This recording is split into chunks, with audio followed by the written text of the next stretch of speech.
Question है choose the appropriate sentence that explains the picture given below. Picture देखिए ध्यान से इस पिक्चर को देखना है और इस पिक्चर के अकॉर्डिंग करेक्ट जो आपका सेंटेंस है उसे क्लिक करना है।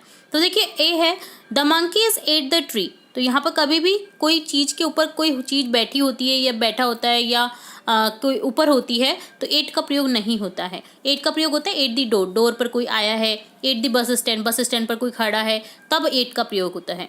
6 o'clock टाइम से पहले एट का प्रयोग होता है। ठीक है। The monkeys over the tree. अब देखिए ओवर टच करते हुए तो ओवर तो आ ही नहीं सकता है। ओवर तो जैसे एरोप्लेन जा रहा है ऊपर से तो उसके लिए ओवर का यूज होता है। The monkey is on the tree, ये करेक्ट हो जाएगा। मंकी कहाँ पर बैठा है? पेड़ के ऊपर।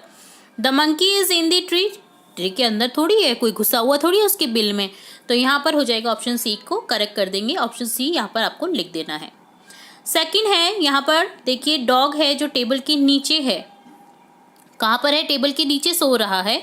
तो यहाँ पर के नीचे के लिए हो जाएगा अंडर प्रीपोजिशन का यूज, जो कि सेंटेंस करेक्ट हो जाएगा आपका option B, the dog is sleeping under the table. तो ऑप्शन बी आपको लिख देना है। इसी तरह से एक जार है देखिए जिसमें क्या है, एक फिश तैर रही है अंदर पानी में। तो देखिए कि अंदर है, ठीक है। तो यहाँ पर देखिए इनका भी यूज हो सकता था और इनसाइड का भी यूज हो सकता है। तो यहाँ पर देखिए the fish is swimming inside the jar, jar के अंदर फिश तैर रही है। तो यहाँ पर करेक्ट हो जाएगा। अगला है एक एप्पल है जो बुक्स के ऊपर रखा गया है टच करते हुए। तो यहाँ पर ऑन प्रीपोजिशन का यूज होता है। कभी भी कोई चीज टच करते हुए किसी चीज के ऊपर है तो ऑन का प्रीपोजिशन का यूज होता है। तो यहाँ पर करेक्ट हो जाएगा the Apple is on the books, किताबों के ऊपर एप्पल है।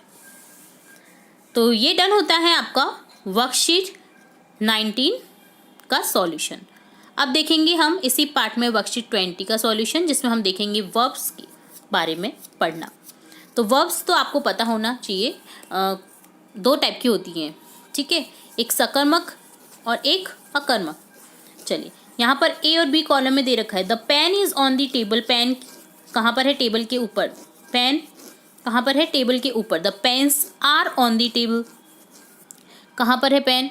जो बहुत सारे पेन है वो टेबल के ऊपर हैं। चाइल्ड, चिल्ड्रन, यहाँ पर देखिए एक वचन बहुवचन दे रखा है। यहाँ पर the man has left, the man have left, जो कि यहाँ पर द मैन MEN है। तो यानी बहुत सारे जब व्यक्ति होते हैं तो उनके लिए इस तरह का यूज़ किया जाता है बहुवचन के लिए, और हैव आ गया। ओके, तो अब देखिए, और सिंगुलर के साथ में ऐसे ES का यूज़ होता है, इसलिए द चाइल्ड लाइक्स है, और चिल्ड्रन के साथ में लाइक का यूज़ करेंगे। तो as discuss about the subject is in each sentence under column A is singular and so the verb is singular. अगर सिंगुलर है तो वर्ब भी सिंगुलर आइए। देखिए ऐसे ही इसका यूज़ हुआ है, इसका यूज़ हुआ है, हैज़ का यूज़ हुआ है। The subject in each sentence under column B is plural, so verb is plural. देखिए आर का यूज़ हुआ है, लाइक हो गया, इसी तरह से हैव का यूज़ हो गया। तो समझिएगा, जब हम सिंगुलर यूज़ करते हैं तो इस का यूज़ करते हैं, एम का यूज़ करते हैं आई के साथ में, ओके, और आर का यूज़ करते हैं प्लूरल के लिए। इसी तरह से वॉज वर्ब में was singular, were plural, has have, has singular, have plural. इसी तरह से हो जाएगा, हैज़ हैव का देख लिया हमने। तो अब देखिए आगे देखते हैं some important points to be remember. तो कुछ आपको पॉइंट्स याद करने होते हैं इसके बारे में। Sometimes two subject represent one idea, in each case the verb is singular. अगर दो सब्जेक्ट मिलकर एक आइडिया दे रहे हैं ना तो भी वर्ब सिंगुलर आएगी। Slow and steady wins the race. धीरे और धैर्य से अगर हम काम लेते हैं तो हम रेस जीत सकते हैं। Dal baati and churma is delicious. Hard नहीं होगा यहाँ पर, क्योंकि ये तीनों एक ही चीज़ को रिप्रेजेंट कर रहे हैं, खाने को, ठीक है, वन आइडिया को रिप्रेजेंट कर रहे हैं। तो इस डिलीशियस होगा, आर डिलीशियस नहीं होगा।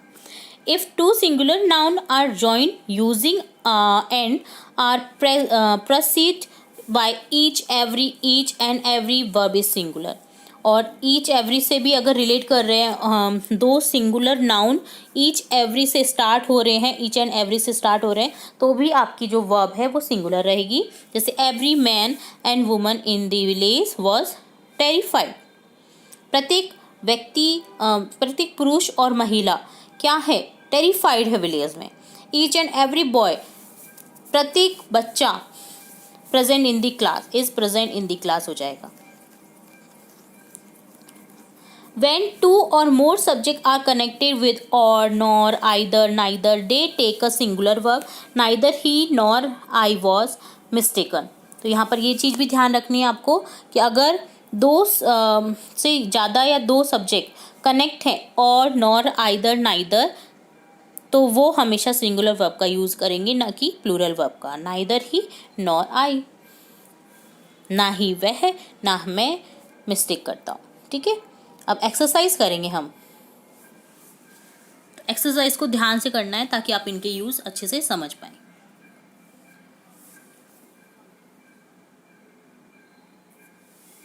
तो सबसे पहले क्वेश्चन है 10 kilometres blank a long way to walk. 10 kilometres is a long way to walk. 10 kilometre एक बहुत ही लंबा रास्ता है चलने के लिए. ठीक है, ऐसे बोलते हैं ना, जब लंबा रास्ते हैं ऐसे थोड़ी बोलते हैं. तो यहाँ पर देखिए अ लॉन्ग वे से पहले आ जाएगा इज का यूज़. तो यहाँ पर आपको लिख देना है is. Next, every shop and every restaurant. तो यहाँ पर देखिए यहाँ हो जाएगा वॉज क्लोज्ड. इसी तरह से वॉज लिख देंगे यहाँ पर आप. एवरी से स्टार्ट है ना.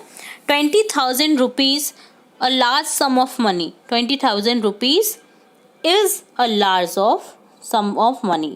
तो यहाँ पर is हो जाएगा. bread and butter. bread and butter एक ही चीज़ को रिप्रेजेंट कर रहे. is his only breakfast.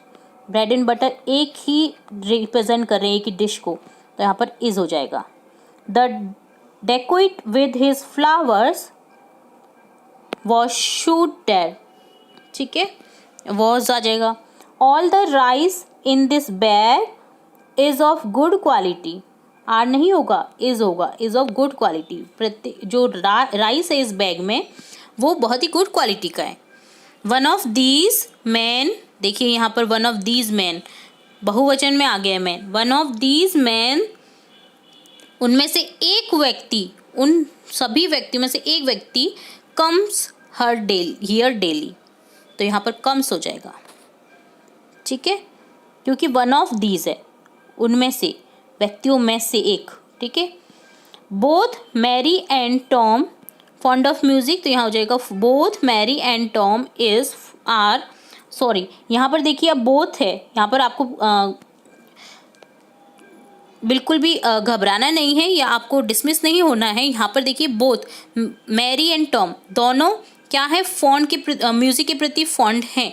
तो यहाँ पर देखिए आर आ जाएगा. Both Mary and Tom are fond of music. Half of the cake already eaten. Half of the cake is already eaten. यहाँ पर इज आ जाएगा. सिर्फ आर यहाँ पर आया है अभी तक. One of my friends decorated the room. मेरे फ्रेंड्स में से इस रूम को डेकोरेट किया है. तो यहाँ पर हो जाएगा हैज़ डेकोरेटेड द रूम. ये वोकैबुलरी ग्रामेटिकल आइटम्स को.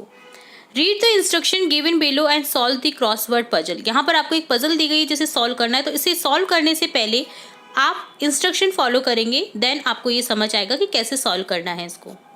तो देखिए इंस्ट्रक्शन में अक्रॉस में दे रखा है name of a person, a place और थिंग, बॉय, टाउन, बॉल. तो ये क्या है, noun. A short exclamation, hi, huh, ah, ये एक्सक्लेमेटरी साइन होते हैं. सब्सटीट्यूट अ नाउन और a noun phrase to show another name for a person, place और थिंग, ही, हुम, ये होते हैं प्रोनाउन जो नाउन के स्थान पर यूज किए जाते हैं. The part of speech that change a verb, adjective और एडवर्ब वेरी रैपिडली. तो ये क्या होते हैं, शो करते हैं part of speech that change a verb, adjective और एडवर्ब. ठीक है. डाउन में आपको क्या करना है, describe a noun. Cold, wet, ये क्या है, एडजेक्टिव है. इसी तरह से a word that joins two parts of a sentence but and, और ये क्या है, कंजक्शन है. A word that connect a noun और pronoun to other word in a sentence before into, ये क्या है, प्रीपोजिशन है.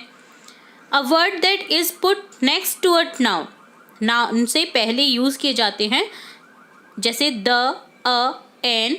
तो इनका ये क्या है, आर्टिकल है. आर्टिकल का यूज़ कहाँ करना है आपको देखना है पजल में, डाउन में. ठीक है. तो आर्टिकल आपको लिखना है. A word that is put next to a noun, इसे क्या कहते हैं, आर्टिकल. द, ए, एन, ये आपको हिंट दी गई है. तो आप समझ जाइए यहाँ पर आपको क्या करना है, आर्टिकल लिखना है 5th नंबर में। An action verb, run, clap, ये क्या है, वर्ब है। तो इस तरह से आपको डाउन में ये लिखना है, अक्रॉस में हमने ये समझ लिया है। आपको हिंट के तौर पर यहाँ पर दे रखा है clues, executive, adverb, article, conjunction, interjection, noun, preposition, pronoun, verb. ठीक है, तो ये सभी आपको यहाँ पर देखने को मिल रहे हैं, तो आप इन्हें देख सकते हैं। ठीक है, हिंट के तौर पे। अब देखेंगे हम पजल को सॉल्व करना। तो देखिए पजल में डाउन में हम देखेंगे, देखिए एग्जेक्टिव लिखा हुआ है। एग्जेक्टिव कहाँ पर है, ये रहा, describe a noun, cold, wet, ये क्या है, एग्जेक्टिव, तो यहाँ पर हम एग्जेक्टिव लिख देंगे। इसी तरह से ए एन दी, आर्टिकल को सेकंड में यहाँ पर लिख देंगे। इसी तरह से वर्ब लिख देंगे। इसी तरह से कंजक्शन लिख देंगे डाउन में। इसी तरह से प्रीपोजिशन आ जाएगा। और अब देखिए अक्रॉस में आप आई हो गया, टी हो गया, आर हो गया। अब इससे क्या बन रहा है, इंटरजेक्शन। ठीक है, इसी तरह से एडवर्ब बन जाएगा, प्रोनाउन बन जाएगा, नाउन बन जाएगा। तो इस तरह से आप देख सकते हैं यहाँ पर जो पजल है उसे। ठीक है, और समझने की कोशिश करिएगा। यहाँ पर सभी की आपको जो परिभाषा है, डेफिनेशन है, वो दी गई है। बस आपको उनके नेम याद करने हैं और लिख देने हैं। ठीक है, तो ये डन होता है वर्कशीट 22 को। तो यहाँ पर हम देखेंगे रीडिंग कॉम्प्रिहेंशन। नोटिस को किस तरह से आपको रीड करना है और उससे रिलेट कुछ क्वेश्चन पूछे जाएंगे जिसके आपको आंसर करने हैं। नोटिस आपने देखा होगा सूचना बोर्ड पर लगा रहता है, जिसमें आपको किसी न किसी विषय से रिलेट कुछ जानकारी दे दी जाती है। जैसे कोई प्रोग्राम होना है, उस डेट की जानकारी दे दी जाती है। जैसे पल्स पोलियो अभियान चलेगा तो उसकी जानकारी दे दी जाती है। पर्यावरण दिवस मनाया जाएगा, उसमें क्या क्या करना है तो उसके इंस्ट्रक्शन लिखे रहते हैं। कौन सी डेट को मनाया जाना है, जैसे एग्ज़ाम कब होने वाली है, ये सभी नोटिस पीरियड में आपको बता दिया जाता है। नोटिस में बता दिया जाता है, सूचना पट पर लगा दिया जाता है। तो इसी तरह का एक नोटिस यहाँ पर दिया गया है, जिसे हम रीड करेंगे और दिए गए क्वेश्चन के आंसर करेंगे। नोटिस एक क्रिएटिव चाइल्ड कॉन्टेस्ट से relate, take part and win prize for children up to age 12 years. 12 years से बड़े जो बच्चे हैं उनके लिए ये कॉन्टेस्ट रखा गया है, जिसमें आपको क्रिएटिविटी दिखानी है। कॉन्टेस्ट है, तो रूल है यहाँ पर देखिए, children taking part in the contest have to write a short story with the following character, object, place, Dumty tiger, Boosty crow, Helpy parrot, Fasto elephant, fox priest, a car, a torch, a blue apple and Nandan Van. ठीक है, तो इस तरह से आप इनसे relate short story लिखनी है आपको, और उसका मॉरल लिखिएगा, टाइटल लिखिएगा। ठीक है, तो ये आपको इंस्ट्रक्शन दिया गया है। The story should be supported by an illustration. Story can be written in any language, किसी भी लैंग्वेज में आप स्टोरी लिख सकते हैं। Last date of receiving entries with illustration is August 30, 2020। तो आपको लास्ट डेट भी दे दी गई है। अब देखेंगे, और एक लास्ट है यहाँ पर जानकारी, the selected story would be publish the October edition of the magazine. Magazine के अक्टूबर एडिशन में वो जो सेलेक्ट की गई, जो फर्स्ट रीडिंग जो स्टोरी होगी, उसे छापा जाएगा, पब्लिश किया जाएगा मैगजीन में। तो अब देखिए क्वेश्चन देखेंगे, what is the last date of sending entries. Last date है अगस्त 30, 2020। Okay, in which month edition will the selected story be published, October edition. In which of these language can the story be written? Any of the above language, Hindi, English, Sanskrit, जिसमें आपको लिखना है। ठीक है, तो किसी भी लैंग्वेज में आप लिख सकते हैं। तो यहाँ पर ऑप्शन डी को करेक्ट कर देंगे। तो ये डन होता है आपका थर्ड क्वेश्चन। अब देखेंगे fourth question, which of the following is not a part of story. डम्टी टाइगर है, फास्टो एलिफेंट है, ब्लू एप्पल है, द काइंड पैंथर नहीं है। तो ऑप्शन डी को करेक्ट कर देंगे। फिफ्थ क्वेश्चन है, children of which age group can take part in this contest. किस एज ग्रुप के लिए यहाँ पर बताया गया है, children up to the age of 12 year can take part in the contest. ठीक है, तो यहाँ पर 12 ईयर से बड़े बच्चों के लिए यहाँ पर कॉन्टेस्ट में भाग लेने को कहा गया है। तो ये आपको जानकारी लिखनी थी। तो इस तरह से आपको एक नोटिस के थ्रू क्वेश्चन आंसर पूछे गए हैं, जिसके सिंपली आपको आंसर करने थे, जो कि इसी नोटिस में उपलब्ध हैं। 23rd को, जिसमें समझेंगे डिटरमिनर यानी आर्टिकल ए एन दी का यूज़ करना, कि कहाँ कहाँ इन चीज़ों का यूज़ किया जाता है। तो डेफिनेट और इनडेफिनेट दो टाइप होते हैं आर्टिकल के। द होता है स्पेसिफिक यूज़ कर, जब आप किसी स्पेसिफिक चीज़ को बोलते हैं तब हम दी का यूज़ करते हैं। जैसे मेरे पास एक डॉग है, उस डॉग के 4 पैर हैं, तो पर्टिकुलर मैं मेरे डॉग की अगर बात कर रही हूँ तो वहाँ पर द का यूज़ होगा। I have a dog, the dog was 4 legs, the dog is 4 legs। ठीक है, तो यहाँ पर इस तरह से द का यूज़ होता है स्पेसिफिक यूज़ के लिए। ए एन का यूज़ होता है जनरल यूज़ के लिए। ओके, ये इनडेफिनेट में आता है। तो डेफिनेट की पहले हम बात करेंगे, जैसे the book of English, the Taj Mahal. तो पर्टिकुलर अगर बात कर रहे हैं बुक की, इंग्लिश की बुक की बात कर रहे हैं तो द आ गया। ताजमहल पर्टिकुलर थिंग की बात कर रहे हैं तो द आ गया। अब ए एन का यूज़ देखेंगे। ए का यूज़ होता है जनरल यूज़ होता है जो कॉन्सोनेंट होते हैं उससे पहले, जो आपके व्यंजन होते हैं उससे पहले। स्वर ए ई आई ओ यू से पहले होता है यूज़ एन आर्टिकल का यूज़। बस शर्त ये होनी चाहिए उस आर्टिकल का यूज़ जब करेंगे जब उस वर्ड को अगर बोलने में आपके स्वर की ध्वनि आ रही है तो हम एन का यूज़ करेंगे। जैसे आवर कॉन्सोनेंट होते हुए भी एन का यूज़ होता है, क्योंकि अ की ध्वनि आ रही है आवर में एच होते हुए भी। ठीक है, तो यहाँ पर एन का यूज़ करते हैं। बाकी सभी जगह ए का यूज़ होता है और स्पेसिफिक यूज़ के लिए हम यूज़ करते हैं दे का। ठीक है, तो अब देखेंगे question first, fill in the blank using a an the. A an the का यूज़ करना हम सीखेंगे यहाँ पर। तो फर्स्ट है जैसे sentence, I have lost blank book of English. देखिए पर्टिकुलर इंग्लिश बुक की बात की गई है, तो यहाँ पर आप दी का यूज़ करेंगे। I have lost the book of English, यहाँ पे अ का यूज़ नहीं करेंगे बिल्कुल भी, आपको करेक्ट करना है, द का यूज़ करना है। ठीक है, तो आप करेक्ट कर लीजिए। अगर आपने किसी कारणवश यहाँ पर ए लिख दिया है तो द कर दीजिए उसे। We visited blank Taj Mahal last month, हमने विजिट किया पिछले महीने ताजमहल। अब पर्टिकुलर ताजमहल की बात हो रही है तो द का यूज़ करेंगे। I saw a beautiful building, मैंने एक बिल्डिंग देखी बहुत भी ब्यूटीफुल। तो देखिए पर्टिकुलर बिल्डिंग की बात नहीं हो रही कि कौन सी बिल्डिंग देखी है, तो अ का यूज़ हो गया। इसी तरह से I help an old man, देखिए ओ की ध्वनि आ रही है जो स्वर है, इससे पहले हम एन का यूज़ करेंगे। Neha is an honest girl, देखिए एच आ गया। अब आप कहेंगे कि कॉन्सोनेंट से पहले तो मैम ने ए बताया है, बट यहाँ पर ऑनेस्ट को जब आप बोलेंगे तो अ की ध्वनि आ गई, ओ आ गया, जो कि होता है आपका एक पार्ट स्वर का। तो यहाँ पर एन ऑनेस्ट गर्ल हो जाएगा। The Ganga is a famous river, famous river है गंगा, तो यहाँ पर देखिए पर्टिकुलर गंगा की बात की गई है तो द गंगा हो गया। Once upon a time there was an owl, एक बार की बात होती है, एक आउल होता है, तो देखिए यहाँ पर ए और एन का यूज़ करेंगे। आई हैव एन अम्ब्रेला, मेरे पास एक अम्ब्रेला है तो एन हो गया। ठीक है, तो इस तरह से आपको यहाँ पर ए एन दी का यूज़ करना था। अगला है sentence, the capital of Rajasthan is Jaipur, Rajasthan की पर्टिकुलर बात हो रही है तो यहाँ पर लिख देंगे the capital of Rajasthan is Jaipur, Rajasthan की राजधानी है Jaipur. The first prime minister of India was Pandit Nehru, particular prime minister की बात हो रही है तो यहाँ हो जाएगा the first prime minister of India was Pandit Nehru, पहले हमारे प्रधानमंत्री थे पंडित नेहरू। उम्मीद है आपको ये वर्कशीट अच्छे से समझ आई होगी। Worksheet 23 determiner article a an the का यूज़ करना। ओके, अब वर्कशीट 24 भी इसी तरह की है, जिसमें हम यही चीज़ों को वापस से रिपीट करेंगे और समझेंगे कि किस तरह से और ज़्यादा स्पेसिफिक तरीके से समझेंगे। जैसे देखिए फर्स्ट है यहाँ पर, fill in the blanks with the help of given hints, आपको जो नीचे ब्लैंक्स दिए गए हैं आपको हिंट्स के तौर पे जो यहाँ पर बताया गया है उसके अकॉर्डिंग फिल करना है। जैसे the is use before USA, UK, Netherland, republic, kingdom etcetera, किसी भी देश से पहले आप पर्टिकुलर बात कर रहे हैं किसी कंट्री की तो उससे पहले द का यूज़ होता है।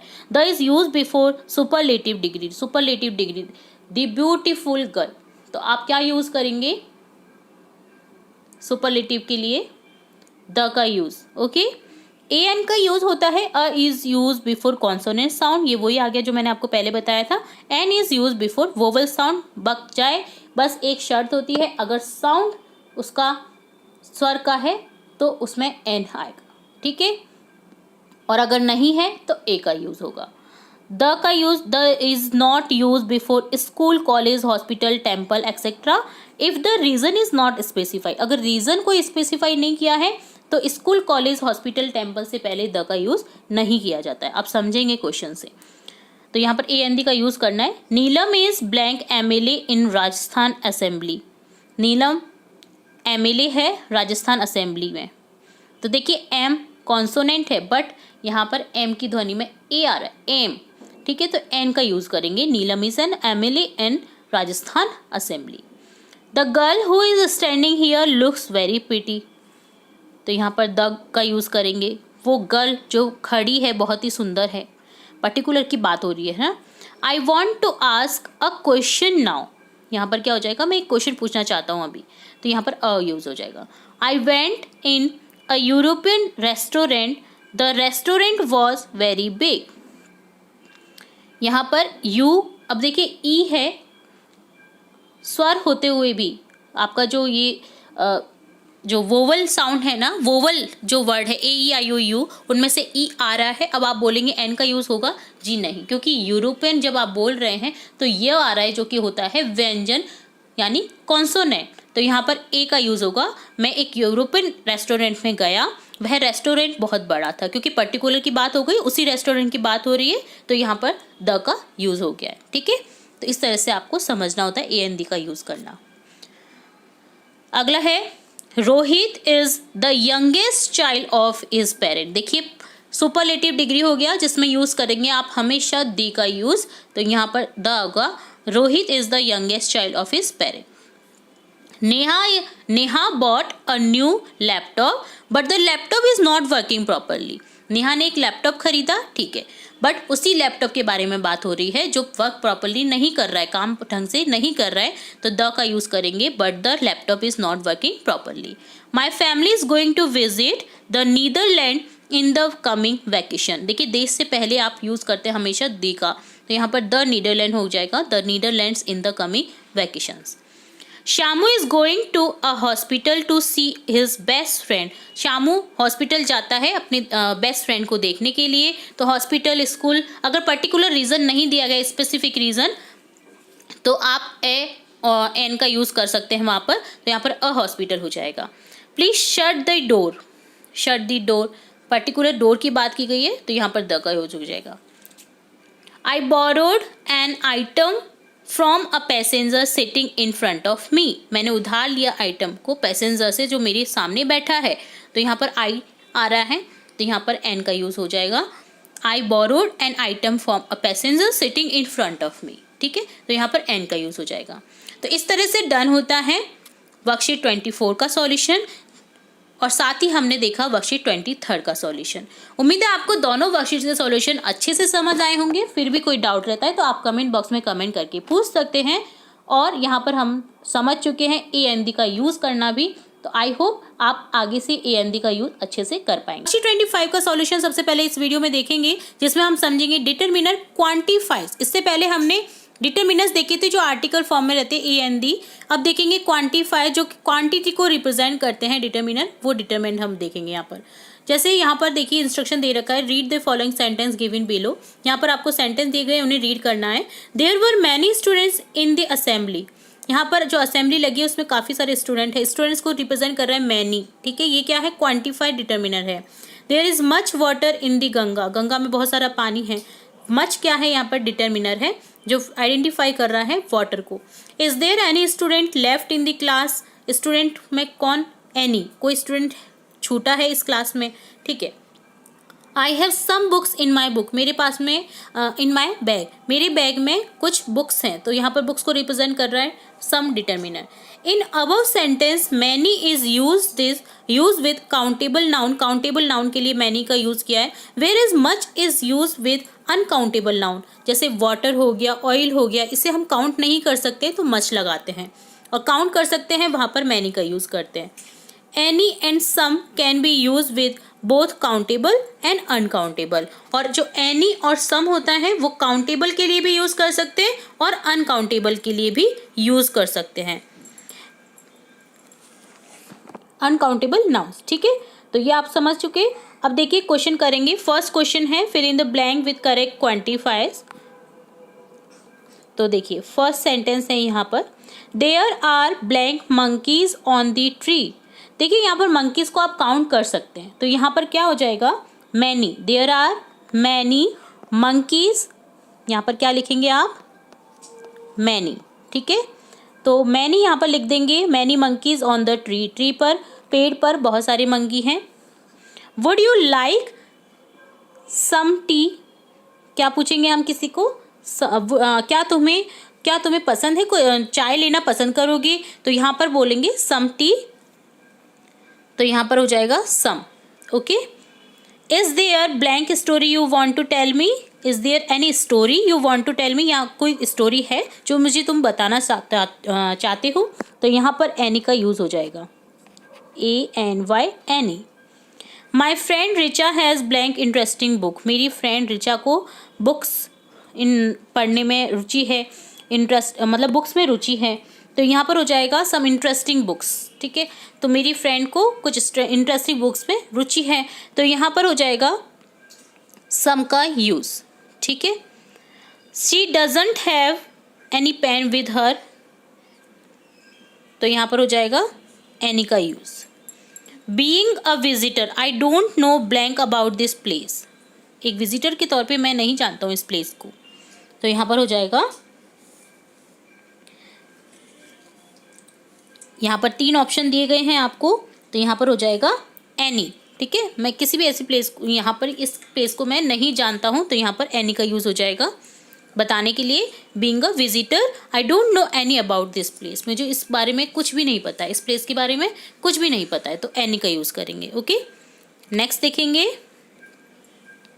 Do you need blank juice, तो यहाँ हो जाएगा do you need much juice, क्योंकि यहाँ पर देखिए मच और एनी का, मच का जो है अनकाउंटेबल नाउन के लिए यूज़ किया जाता है, तो यहाँ पर हो जाएगा much juice. Do you need, कुछ तुम जूस चाहते हो, तो यहाँ पर हो जाएगा मच का यूज़, ओके। तो यहाँ आप क्या कर दोगे, मच लिख दोगे।